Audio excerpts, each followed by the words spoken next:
Hi, this is Nicole E., and I am here discussing narcissistic mental abuse.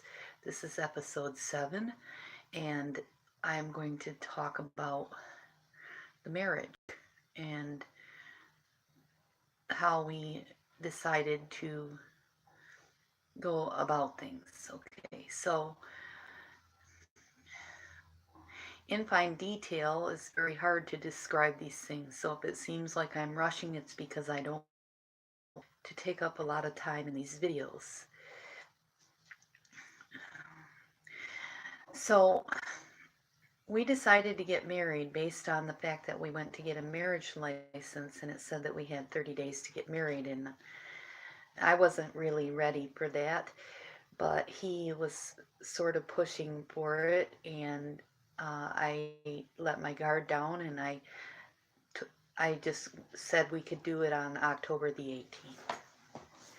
So I'm working at a factory 140 miles away from him and driving to see him many times in the week, even if I worked a 12-hour shift.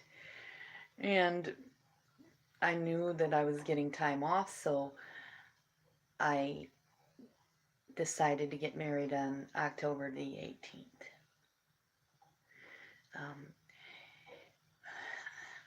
2 weeks after we decided to get married, um, he said, I want to I want to start an estate plan, and I need to get this together before we get married. And I didn't think anything of it. I was like, what? Okay, I don't care, because I have nothing to hide, and um, my house isn't even paid for. So um, what difference does it make if you wind up getting it if we get divorced, like half of it anyways, or whatever.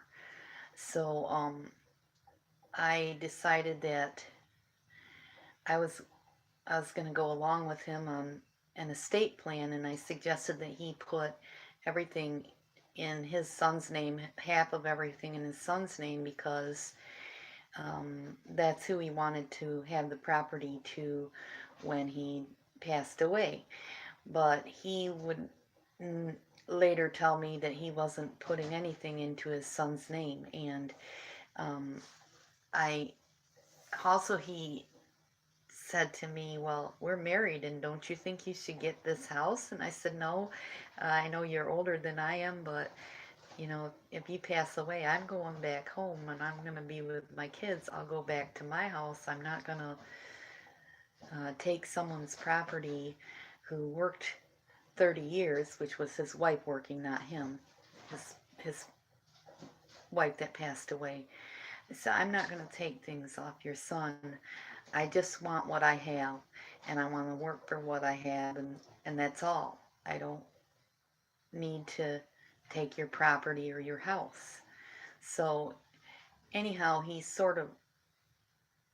didn't tell me I was signing a prenuptial agreement until another week went by, and then me with this prenuptial agreement on his cell phone.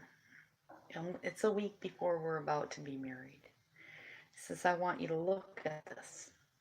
So, okay, so I look at this prenuptial agreement and I say, this is really ridiculous.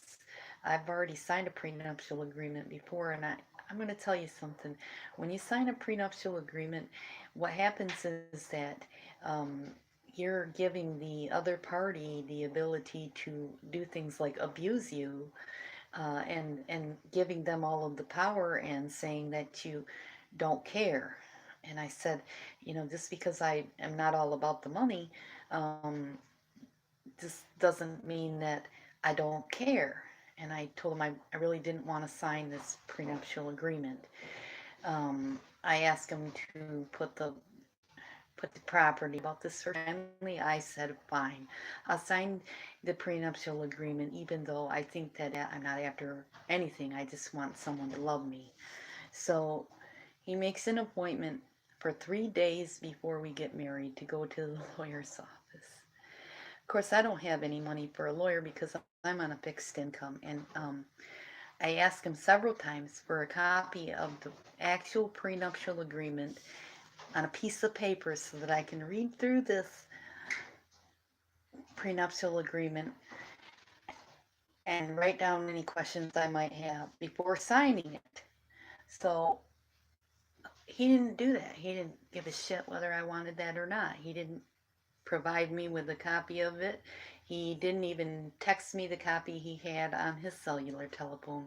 So I had absolutely no time to look at the document um, until like the night before we went to the lawyers, and here we was going to get married in 3 days. So go into the lawyer's office with him, and before I'm about to sign the document, I said to his lawyer, I have a few questions about this document and I want to go over them before I get married. And the lawyer says, you should have retained your own counsel.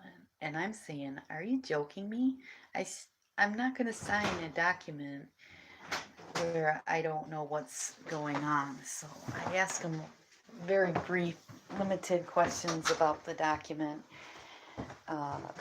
I didn't try to make a big deal out of it because, like I said, I've been through this before, and I've signed this document in the past with the previous children's father, and so I knew what it was about, and I already knew what my rights really were when signing the document because, like I said, I had legal representation before.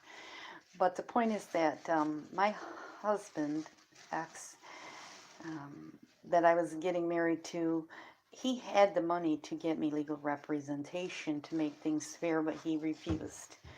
So I went in and I said, well, if I don't sign this document, we're not going to get married, and I'm an honest person.